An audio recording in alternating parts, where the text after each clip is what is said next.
नमस्कार साथियों आज की इस वीडियो में हम स्वतंत्र भारत की प्रथम उप प्रधानमंत्री और प्रथम गृह मंत्री भारत के लौह पुरुष सरदार वल्लभ भाई पटेल के जीवन परिचय की चर्चा करेंगे और साथ ही यह भी चर्चा करेंगे कि भारत के 565 देशी रियासतों के एकीकरण किस प्रकार से इन्होंने किया और ख़ास करके जूनागढ़, जम्मू कश्मीर और जोधपुर और हैदराबाद के एकीकरण की क्या मसला है, कैसी समस्याएं उत्पन्न हुई थी, उस पर हम लोग विस्तार से चर्चा करेंगे।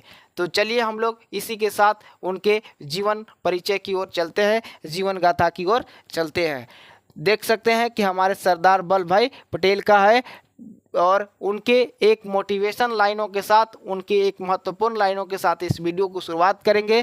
पानी के छोटे तालाब स्थिर और बेकार हो जाते हैं, लेकिन अगर उन्हें एक साथ जोड़कर एक बड़ी झील बनाई जाए तो वातावरण को ठंडा हो जाता है और सार्वभौमिक लाभ होता है। यानी कि अलग अलग छोटे छोटे भागों में बंटने से अच्छा है कि सारे भागों को एकीकृत कर दिया जाए, तो उससे बहुत सारा लाभ अर्जित होगा, हर किसी को लाभ मिलेगा।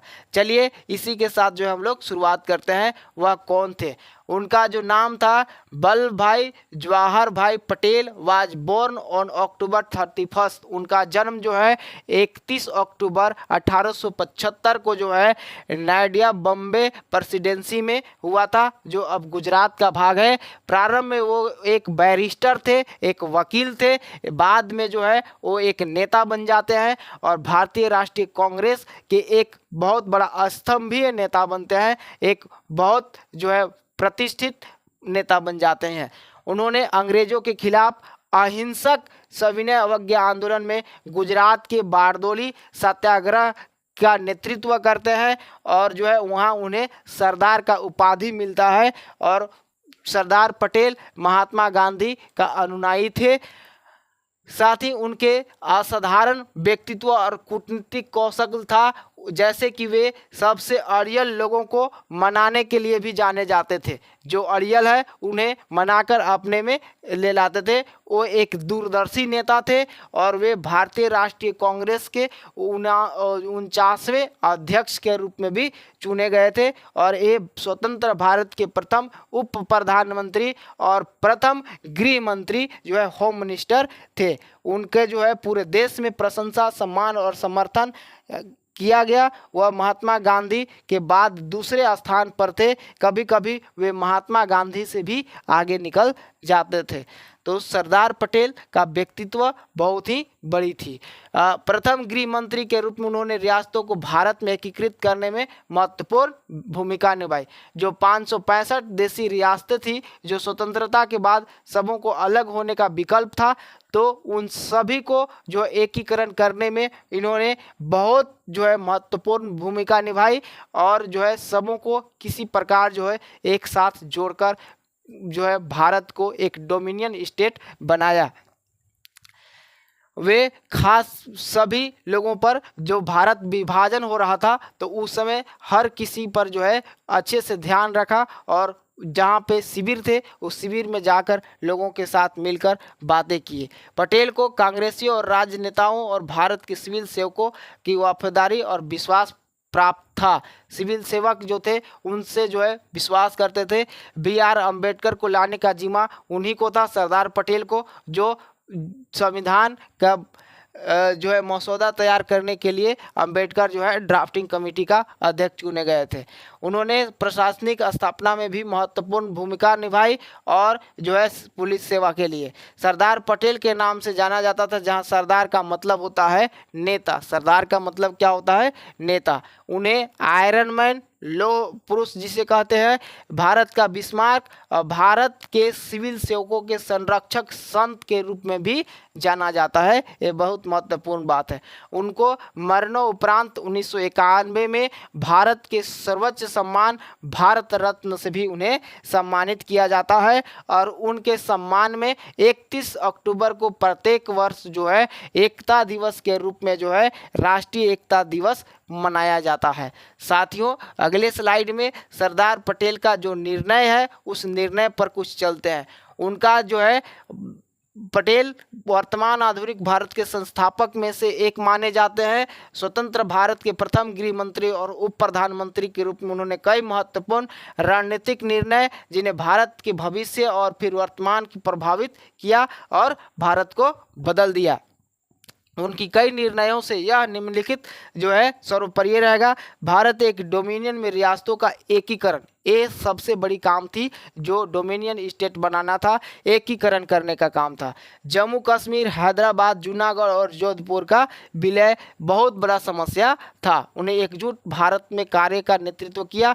ब्रिटिश औपनिवेशिक प्रांतों और 565 स्वशासित रियासतों को सफलतापूर्वक एकीकृत किया, जो उन्होंने भारत के डोमिनियन का गठन किया। ये महत्वपूर्ण कार्य थे। पटेल ने लगभग हर रियासत को भारत में शामिल होने के लिए राजी किया। नव स्वतंत्र देश के राष्ट्रीय एकीकरण के प्रति उनकी प्रतिबद्धता पूर्ण अटल थी, जिसके कारण उन्हें भारत का लौह पुरुष की उपाधि मिली। उस समय रियासतें पूर्व स्वतंत्र भारत के 48% क्षेत्र को कवर करती थी और इसकी आबादी 28% हिस्सा थी। 1947 के भारतीय स्वतंत्रता अधिनियम के माध्यम से रियासतों ने स्वतंत्रता हासिल कर ली और इनमें से जो है प्रत्येक शासक को भारत या पाकिस्तान के नए जन्मे प्रभुत्व में शामिल होने या एक स्वतंत्र संप्रभु राज्य के रूप में बने रहने का विकल्प भी दिया गया था। इसलिए उनको एकीकृत करना बहुत कठिन काम था, जो सरदार पटेल ने किया। आज़ादी के दिन से पहले इन 500 और सरदारों को भारत में शामिल करने की आवश्यकता को महसूस करते हुए पटेल और मेनन ने भारतीय प्रभुत्व के साथ अपने एकीकरण को प्राप्त करने के लिए बल और महत्वपूर्ण सलाह दोनों सहित सभी चालों का उपयोग करना शुरू कर दिया। लेकिन सभी को जो है एकीकृत करना इतना आसान नहीं था। जो है एकीकृत करने के लिए सभी राजाओं के साथ, सभी राजकुमारों के साथ उन्हें बहुत सारा डिबेट करना पड़ा, उन्हें जगाना पड़ा और जो है भारत को फिर जो है एक जोड़ने का काम उन्होंने बहुत ही अच्छे से किया। जो है 15 अगस्त 1947 तक कुछ रियासतों को छोड़कर रियासतें एकीकरण की प्रक्रिया लगभग पूरी हो चुकी थी। किसी न किसी प्रकार से एडजस्टमेंट करके सरदार पटेल ने जो है बहुत सारे रियासतों को लगभग पूरा कर लिया था। लेकिन अब जो आती है जम्मू कश्मीर, हैदराबाद, जूनागढ़ और जोधपुर का विलय, ये सबसे बड़ी समस्याओं में से एक थी। हालांकि सबसे बड़ी समस्या जोधपुर के साथ पैदा हुई, जिसने पाकिस्तान के साथ बेहतर सौदे करने की कोशिश की। जूनागढ़ जो वास्तव में पाकिस्तान में शामिल हो गया और हैदराबाद और कश्मीर के साथ जिसने घोषणा की वे स्वतंत्र रहने का इरादा रखते हैं। अब जोधपुर की चर्चा करते हैं विस्तार से कि जोधपुर का विलय भारत में कैसे हुआ। जून 1947 में महाराजा हनुमंत सिंह जोधपुर की गद्दी पर बैठे। युवा और अनुभवहीन उन्होंने माना कि उन्हें भारत की तुलना में पाकिस्तान से बेहतर सौदा मिल सकता है। इसलिए हनुमंत सिंह ने मोहम्मद अली जिन्ना के साथ बातचीत की। उन्होंने महाराजा को अपनी सभी मांगों को सूचीबद्ध करने के लिए एक हस्ताक्षरित खाली कागज दे दिया गया। यानी जो जीना थे वो उनके सारे मांगों को मानने के लिए तैयार थे और पाकिस्तान में मिलाने के लिए तैयार थे। लेकिन सरदार पटेल को इस बात की पता चलती है। कराची बंदरगाह तक मुफ्त पहुंच से लेकर के हथियार निर्माण और आयात तक रियासतों को अपनी चुनी हुई किसी भी शर्त पर पाकिस्तान में शामिल होने की अनुमति थी। सीमावर्ती राज्य के पाकिस्तान में शामिल होने की खतरे को देखते हुए पटेल ने तुरंत हनुमंत सिंह से मुलाकात की और उन्हें आश्वासन दिया कि हथियार के आयात की अनुमति दी जाएगी। जोधपुर को काठीवाड़ से रेल द्वारा जोड़ा जाएगा और भारत अकाल के दौरान इसे अनाज की आपूर्ति करेगा। लेकिन महाराजा इतने आश्वस्त नहीं थे और दोहरे मन के थे, फिर भी वो तैयार नहीं हुए। महाराजा अभी भी पाकिस्तान जाने की इच्छुक थे, लेकिन तब पटेल ने उन्हें चेतावनी दी क्योंकि मुख्य रूप से हिंदू राज्य का पाकिस्तान में विलय दो राष्ट्र सिद्धांत के मूल सिद्धांत का उल्लंघन होगा और राज्य में सांप्रदायिक हिंसा पैदा होने की बहुत संभावना थी। पंजाब और बंगाल जैसे दंगों के डर से हनुमंत सिंह ने जोधपुर को भारत में शामिल करने का फैसला किया और जिन्ना का ब्लैक चेक जो है खारिज कर दिया। इस प्रकार से जो है विलय होता है आपका। अब हम लोग जूनागढ़ की चर्चा करते हैं। जोधपुर का कहानी खत्म हुआ, जूनागढ़ की ओर चलते हैं कि लगभग 80% हिंदू आबादी वाला एक राज्य जिसके मुस्लिमों ने 15 सितंबर 1947 को पाकिस्तान के में शामिल होने का फैसला किया। जूनागढ़ के नाराज लोग राज्य के कई हिस्सों में नवाब के शासन के खिलाफ उठ खड़े हुए, जिससे शासक को अपने परिवार के साथ कराची भागने के लिए मजबूर होना पड़ा और राज्य का गठन किया गया। वहां तक अस्थायी सरकार पटेल ने पाकिस्तान से जनमत संग्रह कराने के लिए विलय किया, अपनी स्वीकृति को वापस लेने के लिए कहा।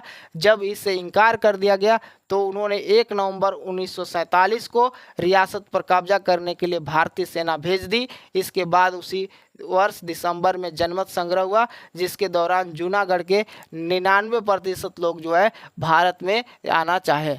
जम्मू कश्मीर की अब कहानी हम लोग स्टार्ट करते हैं। जूनागढ़ जो शामिल हो गया भारत में जनमत संग्रह के द्वारा।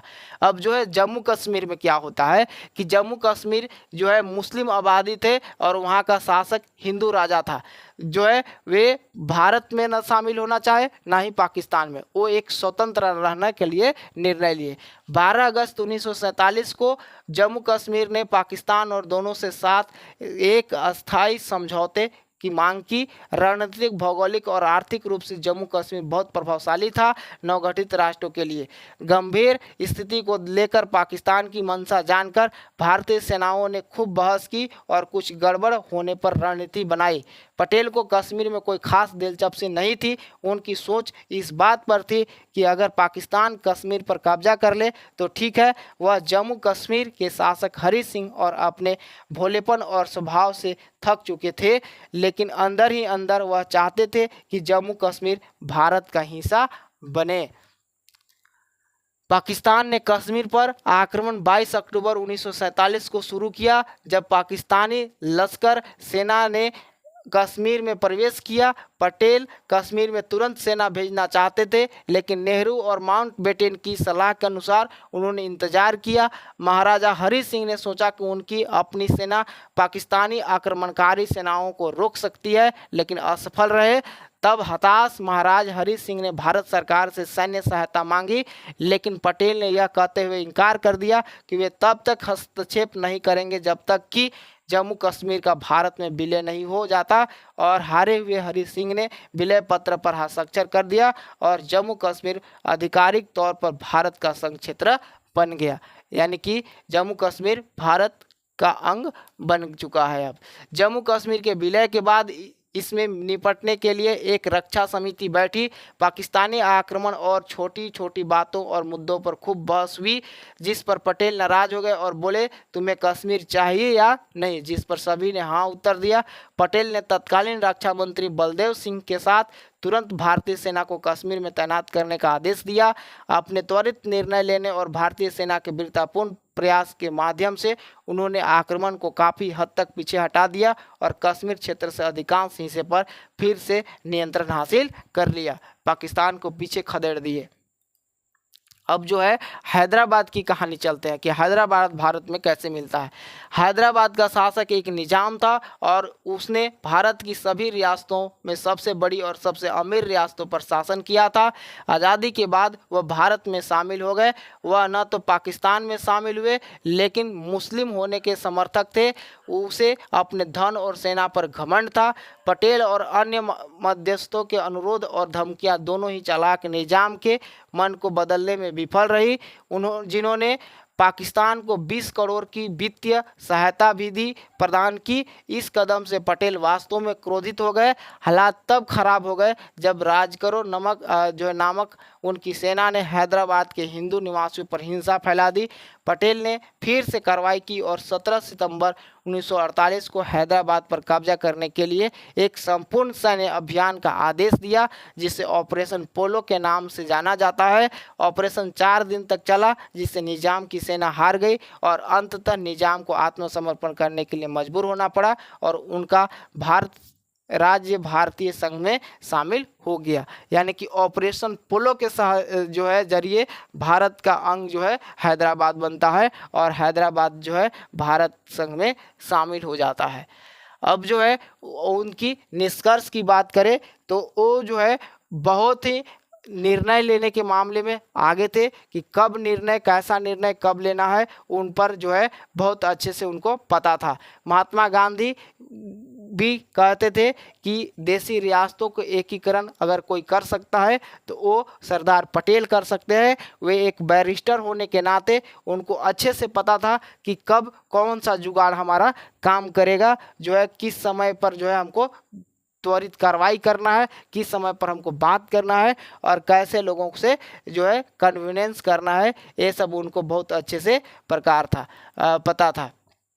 देश को एकीकरण कर कर जो है भारत के सभी लोगों को एक समान कानून के दायरे में खड़ा करना, सभी को एक बराबर अधिकार दिलाना, हर व्यक्ति को जो है किसी भी राज्य में जाकर रोजगार के लिए आवेदन करने का अधिकार प्राप्त करना, ये हमारे सरदार पटेल का ही देन है। अगर सारी रियासतें एकीकृत नहीं हो पाती तो हमें जो है एक जगह से दूसरे जगह, मतलब एक राज्य से दूसरे राज्य में जाने के लिए वीज़ा बनवाना पड़ता। जिस प्रकार से आज हमें विदेश में जाने के लिए जो है वीज़ा बनवाना पड़ता है, वैसे ही भारत में भी एक राज्य से दूसरे राज्य में जाने के लिए वीज़ा बनवाना पड़ता है। चलिए उनके जो है उन्हीं लाइनों के साथ इस वीडियो को अंत करते हैं कि पानी के छोटे तालाब स्थिर और बेकार हो जाते हैं, लेकिन अगर उन्हें एक साथ जोड़कर एक बड़ी झील बनाई जाए तो वातावरण ठंडा हो जाता है और सार्वभौमिक लाभ होता है।